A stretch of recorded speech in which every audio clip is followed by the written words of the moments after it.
Spirituality practice ചെയ്യുന്ന ഒരാൾക്കും ആത്മഹത്യ ചെയ്യാൻ പറ്റില്ല.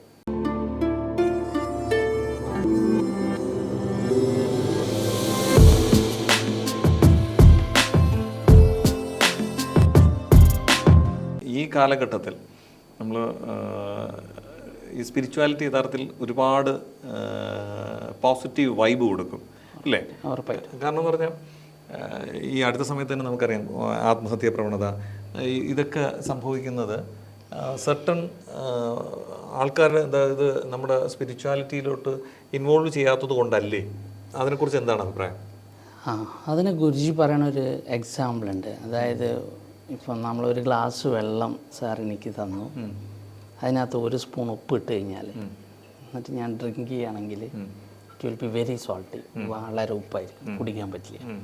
അതേസമയം ഒരു തടാകത്തിലാണ് ഒരു സ്പൂൺ ഉപ്പിട്ടെങ്കിൽ അതിൽ നിന്നൊരു ഗ്ലാസ് വെള്ളം എടുത്ത് കുടിക്കുകയാണെങ്കിൽ അത് ഭയങ്കര മധുരമുള്ളതായിരിക്കും. തീർച്ചയായിട്ടും. അപ്പോൾ നമ്മളുടെ സങ്കുചിത മനസ്ഥിതി മാറി വിശാല മനസ്ഥിതിയിലേക്ക് നമ്മൾ എത്തുമ്പോൾ ചെറിയ പ്രശ്നങ്ങളൊക്കെ ഒന്നുമല്ലാണ്ടാവും. അപ്പം നമ്മളെന്താ ചെയ്യേണ്ടത് വെച്ചാൽ നമ്മളുടെ ഫ്രണ്ട്സ് സർക്കിള്, നമ്മുടെ റിലേറ്റീവ് സർക്കിള്, നമ്മളുടെ operations area should be expanded. അതൊരിക്കലും നമ്മൾ എന്ത് ചെയ്യാൻ പാടില്ല, ചുരുക്കാൻ പാടില്ല. അപ്പോൾ വലിയ പ്രശ്നങ്ങളാണെന്ന് നമ്മൾ മാത്രം വിചാരിക്കുകയാണ്. സത്യത്തിൽ ഗുരുജി പറയാറുണ്ട്, my dear you are not alone, wake up. അങ്ങനെയാണ് ഗുരുജി പറയാറുണ്ട്. നമ്മൾ അവിടെ ആ പ്രശ്നങ്ങളായിട്ട് കണ്ടുകൊണ്ടിരുന്നു കഴിഞ്ഞാൽ അത് ഇങ്ങനെ പർവ്വതീകരിച്ചു പോകും. അപ്പോൾ സാറിൻ്റെ ചോദ്യത്തിനുള്ള ഉത്തരം, സ്പിരിച്വാലിറ്റി പ്രാക്ടീസ് ചെയ്യുന്ന ഒരാൾക്കും ആത്മഹത്യ ചെയ്യാൻ പറ്റില്ല. കാരണം എന്താണെന്ന് വെച്ചാൽ നിങ്ങൾക്ക് ഒരാളല്ലെങ്കിൽ വേറൊരാൾ നിങ്ങളെ സഹായിക്കാൻ വരും. ഒരാളും ഈ ഭൂമിയിൽ ഒരുപാട് ആളായിട്ടല്ലല്ലോ വരണം, ഒറ്റയ്ക്കല്ലേ വരണം. പിന്നെ ഒരിക്കലും നമുക്ക് ഒറ്റയ്ക്ക് ജീവിക്കാൻ പറ്റില്ല. നമുക്ക് ലെറ്റ്സ് മൂവ് ടുഗദർ, അങ്ങനെ ചെയ്യാൻ പറ്റും. അതിനെ നമ്മൾ എന്താ പറയുക, സംഘചത്വം എന്ന് പറയും. നമുക്ക് ഒരുമിച്ച് ജീവിക്കാൻ പറ്റും, ഒരുമിച്ച് മുന്നോട്ട് പോകാൻ പറ്റും. അപ്പം സ്പിരിച്വാലിറ്റി പ്രാക്ടീസ് ചെയ്യുകയാണെങ്കിൽ, എസ്പെഷ്യലി യോഗ, മെഡിറ്റേഷൻ, സുദർശന ക്രിയ, ഇതൊക്കെ ചെയ്യുകയാണെങ്കിൽ നമ്മുടെ ബോഡിയിൽ ഓക്സിജൻ്റെ അളവ് കൂടും, നമ്മൾ എനർജറ്റിക് ആവും.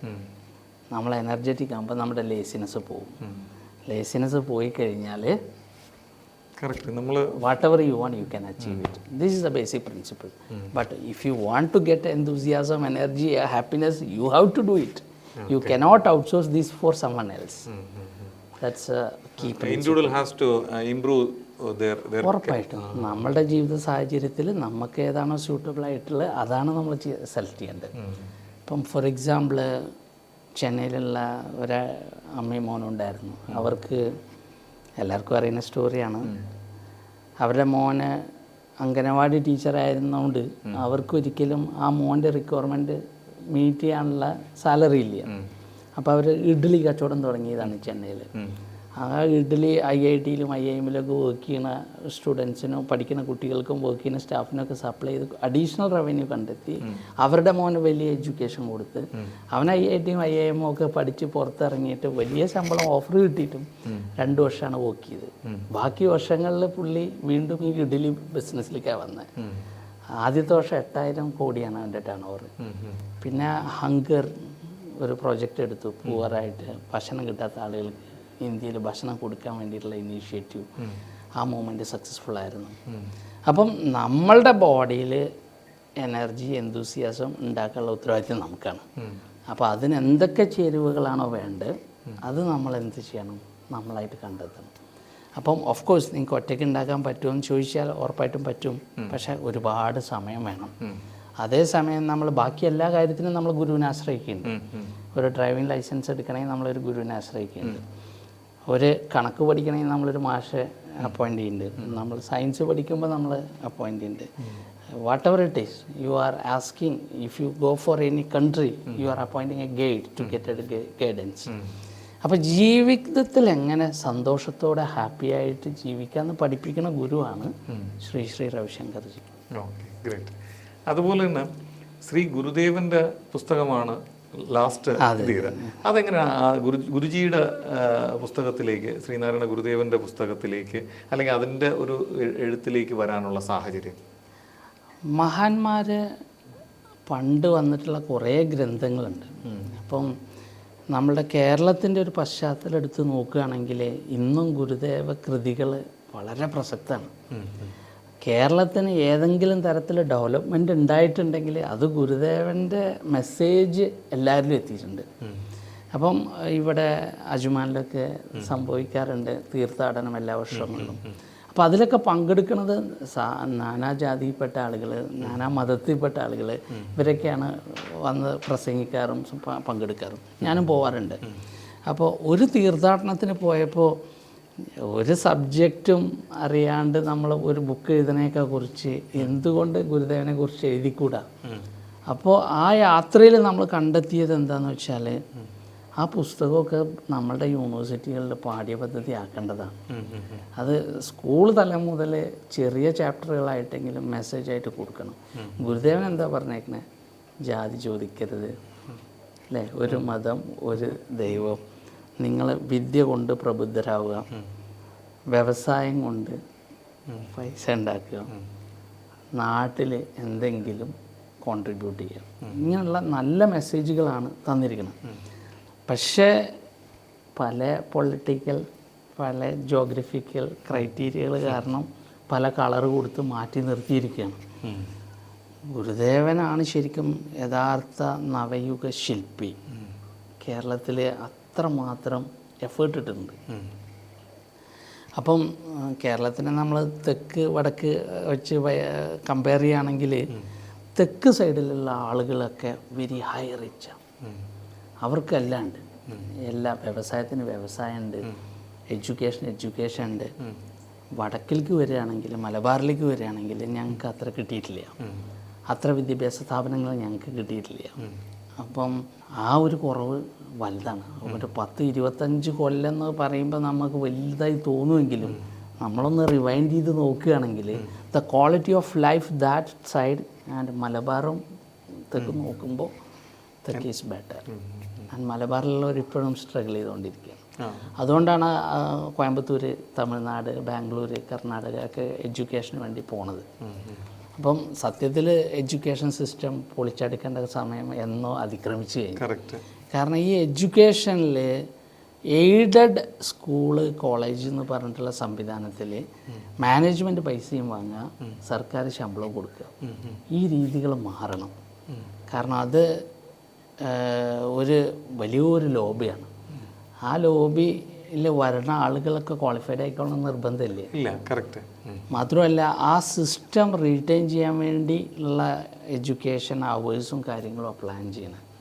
യഥാർത്ഥത്തിൽ ഇപ്പോഴുള്ള എക്സിസ്റ്റിംഗ് എഡ്യൂക്കേഷൻ സിസ്റ്റത്തിനെ നമ്മൾ രണ്ടാക്കി തിരിച്ചാൽ ഈ രാവിലെ 10 മണി മുതൽ 4 മണി വരെയുള്ള ക്ലാസ് ടൈമിങ്ങിനെ നമ്മൾ 2 ഷിഫ്റ്റ് ആക്കിയാൽ ഡബിൾ നമുക്ക് ബെനിഫിറ്റ് ഉണ്ടാക്കാൻ പറ്റും. അപ്പോൾ നമ്മളുടെ കുട്ടികൾക്ക് ഒരിക്കലും പുറത്തു പോയി പഠിക്കേണ്ട സാഹചര്യം വരില്ല. എല്ലാ വർഷവും ഈ +2-നും ഡിഗ്രിക്കും അഡ്മിഷൻ്റെ സീറ്റ് കൂട്ടേണ്ട ആവശ്യമില്ല. ഇന്ന് മോഡേൺ ടെക്നോളജി, ആർട്ടിഫിഷ്യൽ ഇൻ്റലിജൻസ് ഒക്കെ അവൈലബിൾ ആയിട്ടുള്ള ഈ കാലഘട്ടത്തിൽ വീണ്ടും നമ്മൾ ആ സ്കൂളിൽ പോയിട്ട് ഇതേപോലെ പഠിക്കണം എന്ന് പറഞ്ഞു കഴിഞ്ഞാൽ അതിൻ്റെ ആവശ്യമില്ല. അതല്ല ഇതേ സിസ്റ്റം കണ്ടിന്യൂ ആണെങ്കിൽ make it 3 days in a week, 3 days other batch. അങ്ങനെ alternative online systems, online studies നടത്താമല്ലോ. അപ്പം ലോകത്തുള്ള എല്ലാ യൂണിവേഴ്സിറ്റികളും മാറിക്കൊണ്ടിരിക്കുമ്പോൾ അത്തരം പുതിയ ടെക്നോളജി അഡോപ്റ്റ് ചെയ്തിട്ട് പഠിപ്പിക്കാൻ പറ്റിയ മന്ത്രിമാരോ അതിനകത്തുള്ള എഡ്യൂക്കേഷനെ എങ്ങനെ ഒരാളുടെ ലൈഫിൽ മാറ്റം വരുത്തണം, അതിനെക്കുറിച്ച് നമ്മൾ റിസർച്ച് ആൻഡ് വിങ് നടത്തിയിട്ട് ചെയ്യേണ്ടതാണ്. കാരണം ഇന്ത്യനെ സംബന്ധിച്ച് ഇന്ത്യൻ്റെ സമ്പത്ത് എന്ന് പറഞ്ഞാൽ യൂത്താണ്, എഡ്യൂക്കേറ്റഡ് യൂത്താണ്. അപ്പോൾ അതിന് നമ്മൾ how we can give the how best, അതാണ് നമ്മൾ ചെയ്യേണ്ടത്. കറക്റ്റ്. കാരണം വിദ്യാഭ്യാസം നമുക്ക് കൊടുക്കാൻ പറ്റുന്നുണ്ട്, പക്ഷേ അത് ക്വാളിറ്റി ആണോ എന്ന് ചോദിച്ചു കഴിഞ്ഞാൽ, ക്വാളിറ്റി ആണോ എന്ന് ചോദിച്ചാൽ ചിലപ്പോൾ അവിടെ നിന്ന് നോക്കുമ്പോൾ ക്വാളിറ്റി ആയിരിക്കും. പക്ഷേ നമ്മൾ വേറൊരു രാജ്യത്ത് പോകുമ്പോൾ അത് കോമ്പറ്റ് ചെയ്യുന്നില്ല. അതിപ്പോൾ നമ്മൾ ഇൻ്റർവ്യൂ എടുക്കുമ്പോഴും, ഞാൻ പല ഇൻ്റർവ്യൂ ബോർഡിൽ ഇരിക്കുന്ന ആളാണ്, കുട്ടികൾക്ക് സർട്ടിഫിക്കറ്റ് ഇഷ്ടം പോലെ ഉണ്ട്, practical knowledge 0 and the language skill also very poor. അതിനി തെറ്റിദ്ധരിക്കേണ്ട, ഇംഗ്ലീഷോ ഹിന്ദിയോ അല്ല, മലയാളം മര്യാദക്ക് പറയാൻ അറിയണമല്ലോ, നമ്മളുടെ മാതൃഭാഷ. എങ്ങനെയാണ് ഔദ്യോഗികമായി വേറൊരാളുമായിട്ട് എനിക്ക് കമ്മ്യൂണിക്കേറ്റ് ചെയ്യേണ്ടത്, അതിനുള്ള വോയിസ് മോഡുലേഷൻ എന്താണ്, എങ്ങനെ ഞാൻ ഡ്രസ് ചെയ്ത് പോകണം, ഇതൊന്നും ആ കുട്ടികൾക്ക് ആരും എഡ്യൂക്കേറ്റ് ചെയ്ത് കൊടുത്തിട്ടില്ല. പ്രത്യേകിച്ച് ന്യൂ ജനറേഷൻ്റെ സംവിധാനങ്ങൾ നമുക്കറിയാലോ. 10 മണിക്ക് എത്തണം എന്ന് പറഞ്ഞാൽ അവൻ 10 മണിക്ക് എണീക്കുള്ളൂ. അതാണ് പുതിയൊരു ന്യൂ ജൻ ട്രെൻഡ്. പക്ഷേ നമ്മളുടെ തലമുറയിലെ ആളുകൾ 10 മണിക്ക് എത്തണമെങ്കിൽ ചിലപ്പോൾ തലേദിവസം അവിടെ പോയി സ്ഥലം കണ്ടു നോക്കി എവിടെ പാർക്കിംഗ് കിട്ടും ഇതൊക്കെ നോക്കിയിട്ടായിരിക്കും പിറ്റേ ദിവസം നമ്മൾ പോകുന്നുണ്ടാവുക. അങ്ങനെയുള്ളൊരു മുന്നൊരുക്കം ഇപ്പോഴുള്ള കുട്ടികളിൽ കുറവായി തോന്നിയിട്ടുണ്ട്. യങ് ജനറേഷൻ അവർ മറ്റൊരു മൂഡിലാണ്. കാരണം ഈ പറഞ്ഞ പോലെ തന്നെ ഇപ്പോൾ അടുത്ത സമയത്ത് യേശുദാസ് എന്ന് പറയുമ്പോൾ നമുക്ക് വളരെ എന്താണ് നമ്മുടെ ബ്ലഡിലൂടെ തന്നെ അദ്ദേഹത്തിൻ്റെ സംഗീതം നമുക്ക് പോകുന്നതായിട്ട് ഫീൽ ചെയ്യും. ആ പേര് പറയുമ്പോഴേ ഒരുപാട് പാട്ടുകളാണ് നമ്മൾ വരുന്നത്. അതേസമയം അവിടെ കമ്പയർ ചെയ്യാൻ വേണ്ടി ഒരു കുഞ്ഞിൻ്റെ അടുത്ത് യേശുദാസിൻ്റെ ഫോട്ടോ കാണിച്ചിട്ട് ഇത് ആരാണെന്ന് ചോദിക്കുകയും അറിയില്ല. അതേസമയം വേടനെ കാണിക്കുമ്പോഴേക്കും ഇത് വേടൻ എന്ന് പറയുകയും ചെയ്യുന്ന ഒരു കാലഘട്ടത്തിലൂടെയാണ് നമ്മൾ കടന്നു പോകുന്നത്. അത് ഒരു പക്ഷേ നമ്മുടെ പാരൻറ്റിങ്ങിൻ്റെ അല്ലെങ്കിൽ നമ്മൾ കൊടുക്കുന്ന ആ ഒരു തെറ്റായ സന്ദേശം കൂടിയല്ലേ? അത് ഇപ്പോൾ വിവാദങ്ങളുള്ള സംഭവം ആയതുകൊണ്ട് നമ്മൾ സൂക്ഷിച്ച് കൈകാര്യം ചെയ്ത വിഷയമാണ്. നോ യുവർ ചൈൽഡ് എന്ന് പറഞ്ഞ ആർട്ട് ഓഫ് ലിവിങ്ങിൻ്റെ ഒരു പ്രോഗ്രാമുണ്ട്. No your child. നമ്മളുടെ കുട്ടികളെ നമ്മളറിയണം. നമ്മളറിഞ്ഞിട്ടില്ലെങ്കിൽ ബാക്കിയുള്ളവരറിയും. അവിടെയാണ് ഈ വ്യത്യാസം വരുന്നത്. നമ്മളേതോ ലോകത്ത് ഓടിക്കൊണ്ടിരിക്കുകയാണ്, പക്ഷേ ഈ കുട്ടികളെ നമ്മൾ കൃത്യമായിട്ട് അറിയണം. അപ്പം വേടൻ്റെ സംവിധാനം എന്താണെന്ന് വെച്ച് കഴിഞ്ഞാൽ മാസ് പോപ്പുലേഷനിൽ മൂപ്പർ അട്രാക്റ്റ് ചെയ്യണം. അപ്പോൾ അതിനകത്ത് സംഗീതത്തിൻ്റെ ABCD അതിനകത്ത് ഉണ്ടോയെന്ന് ചോദിച്ചാൽ അതിൻ്റെ വിദഗ്ധർ പറയുക ഇല്ല എന്നായിരിക്കാം. പക്ഷേ സക്സസ്ഫുൾ ആണോ എന്ന് ചോദിച്ചാൽ ഇപ്പോൾ എല്ലാവരും ഫേസ്ബുക്കും ഇൻസ്റ്റയും ഡിജിറ്റൽ മീഡിയ മാർക്കറ്റിങ്ങിലാണ്. അപ്പോൾ സോഷ്യൽ മീഡിയ ഇൻഫ്ലുവൻസ് ചെയ്യണ എല്ലാ കാര്യങ്ങളും നല്ലതാണോ എന്ന് ചോദിച്ചാൽ അല്ല. അപ്പോൾ നമ്മളെ സോഷ്യൽ മീഡിയ യൂസ് ചെയ്യാൻ പാടില്ല, നമ്മൾ സോഷ്യൽ മീഡിയ യൂസ് ചെയ്യണം. ഇപ്പോൾ സംഭവിക്കുന്നത് എന്താണെന്ന് വെച്ച് കഴിഞ്ഞാൽ നിങ്ങൾ ഏതെങ്കിലും ഒരു ടോപ്പിക്ക് എടുത്തു കഴിഞ്ഞാൽ ആ ടൈപ്പുമായിട്ട് റിലേറ്റഡ് ആയിട്ട് വന്നുകൊണ്ടിരിക്കും. പിന്നെ സാങ്കേതികവിദ്യ അത്രയ്ക്ക് അതാണ്. കാരണം നമ്മൾ ഒരു പ്രാവശ്യം ഒരു റീലോ ഏതെങ്കിലും കണ്ട് അപ്പോൾ അത് നമ്മൾ മൊത്തം വാച്ച് ചെയ്തിട്ടുണ്ടെങ്കിൽ അടുത്ത ഓട്ടോമാറ്റിക്കലി നമ്മുടെ മൊബൈലിൽ അത് തന്നെ വന്നുകൊണ്ടിരിക്കും. അപ്പം മണിക്കൂറുകൾ പോകുന്നത് അറിയില്ല. It's going for unproductive. മനസ്സിലാവുണ്ടോ? ഞാൻ നേരത്തെ പറഞ്ഞതിലേക്ക് വീണ്ടും വരിക. വിദ്യാഭ്യാസത്തിലേക്ക് നമുക്ക് AI ഉപയോഗിക്കാം. പക്ഷേ ഈ ചെറുപ്പക്കാർ മൊത്തം കാണുന്നത് ടിക്ടോക്കും വീഡിയോസും ബാക്കിയുള്ളതും അവർക്ക് യൂസ്ഫുൾ ആയിട്ടുള്ള കാര്യങ്ങളല്ല, എൻ്റർടൈൻമെൻ്റ് ആയിട്ടുള്ളതാണ്. അപ്പോൾ നമ്മളിപ്പോൾ എൻ്റർടൈൻമെൻറ്റ്, ഇപ്പോൾ ഒരു എക്സാമ്പിൾ പറയുകയാണെങ്കിൽ നമ്മൾ ഒരു മ്യൂസിക് ലവർ ആണെങ്കിൽ ആ മ്യൂസിക് കമ്മ്യൂണിറ്റിയിൽ നമ്മൾ ജോയിൻ ചെയ്യും. അതല്ല വേറെ ഏതെങ്കിലും ദുശീല കമ്പനിയിലാണ് നമ്മൾ പോകേണ്ടത്, ആ കമ്പനിയിൽ നമ്മൾ ചെയ്യും. നേരെ മറിച്ച് ഏതെങ്കിലും ഒരു കമ്പനിയിൽ പഠിക്കാനാണെങ്കിൽ അതിൽ ജോയിൻ ചെയ്യുന്ന ഒരു കുറവാണ്. തീർച്ചയായിട്ടും. എസ്പെഷ്യലി ഇപ്പോൾ കുറേ പേര് ഇല്ല എന്ന് പറയുന്നില്ല, ഒരു ചെറിയ ശതമാനം യൂട്യൂബ് വീഡിയോസ് കണ്ട് പല ടെക്നോളജി പഠിക്കുന്നവരുണ്ട്. IAS IPS നീറ്റും പരീക്ഷ വരെ ഒരു കോച്ചിങ്ങിനും പോകാണ്ട് എഴുതി അച്ചീവ് ചെയ്യുന്ന ആൾക്കാരുണ്ട്. എല്ലാ ആളുകളെയും നമ്മൾ അങ്ങനെ പറയുകയല്ല, പക്ഷേ ആ ഒരു അവെയർനെസ് കൃത്യമായിട്ട് കൊടുക്കണം. അത് കൊടുക്കാത്തതുകൊണ്ട് എന്താണെന്ന് വെച്ച് കഴിഞ്ഞാൽ കുട്ടികളുടെ വിചാരത്തിൽ അല്ലെങ്കിൽ മനസ്സിൽ Google Guru will give you everything എന്നാണ്. അതൊരിക്കലും കിട്ടില്ല. നിങ്ങൾ എപ്പോഴും പ്രാക്ടിക്കലി എക്സ്പീരിയൻസ് ആയിട്ടുള്ള ആളുകളുടെ അടുത്ത് ചോദിച്ചിട്ട് മനസ്സിലാക്കണം. അല്ലെങ്കിൽ എന്താണെന്ന് വെച്ചാൽ നമ്മുടെ സ്പാൻ ഓഫ് അറ്റൻഷൻ ഓരോ ദിവസവും കുറഞ്ഞുകൊണ്ടിരിക്കുക. ഇപ്പം നമുക്ക് തന്നെ അറിയാം, അപ്പോൾ നമ്മളിപ്പം സംസാരിച്ചുകൊണ്ടിരിക്കുക, ഇപ്പോൾ ഈ വീഡിയോസ് തന്നെ കാണുന്ന ആളുകൾ എത്ര സമയം ഈ വീഡിയോ മാത്രം കാണുമെന്ന് അറിയാൻ പറ്റില്ല. അവർ ഓടിച്ചു വിടുകയാണ്. കാരണം അവർക്കൊന്നിനും അറ്റൻഷൻ ഇല്ല. Span of attention day by day കുറഞ്ഞുകൊണ്ടിരിക്കുകയാണ്. മാത്രമല്ല ഇപ്പോൾ ChatGPT മറ്റുള്ള online platforms, everybody is thinking if you look into the digital world you will get the answer. No never. You have to find out your own way. But അതിന് നമുക്ക് എന്ത് ചെയ്യാം? ഇപ്പോൾ ഒരു കട്ടർ റോഡിലൂടെ പോവുകയാണെങ്കിൽ മുന്നിൽ കട്ടറാണെന്ന് പറഞ്ഞാൽ നമുക്ക് ഗിയർ മാറ്റി പോവാം. അതല്ലെങ്കിൽ ഓട്ടോമാറ്റിക്കാണ് വണ്ടി ഓഫ് ആവാതെ നമുക്ക് നോക്കാൻ പറ്റും.